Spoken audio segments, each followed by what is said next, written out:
தஞ்சை மாவட்டம் கும்பகோணம் அருகே உள்ள திருபுவனத்தில் பட்டு நெசவாளர்களின் கூட்டுறவு விற்பனை சங்கமான திகோ சில்க்ஸ் இயங்கி வருகிறது.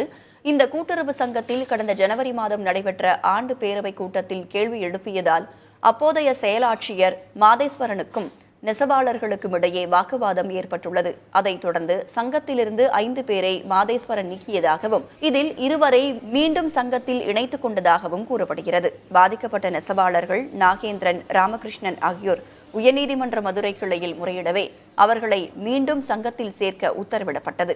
எனினும் கடந்த 6 மாதங்களாக அவர்களை சங்கத்தில் சேர்க்காமல் இருந்து வருவதாக கூறப்படுகிறது. எங்களுக்கு பழிவாங்குற நோக்கத்தோட என்னையும் என் சக உறுப்பினர் ராமகிருஷ்ணனை சொசைட்டி உறுப்பினர்லேருந்தே நீக்கிட்டாங்க. அது அவங்களுக்கு நீக்கிற அதிகாரமே கிடையாது. அவங்க எங்களை நீக்கி வாழ்வாதாரத்தை அப்படியே சிதைச்சிட்டாங்க. குடும்பம் இன்னைக்கு என்ன செய்யறதுன்னு ஒரு வழி தெரியாமல் நம்ம அல்லாடிட்டே இருக்கோம்.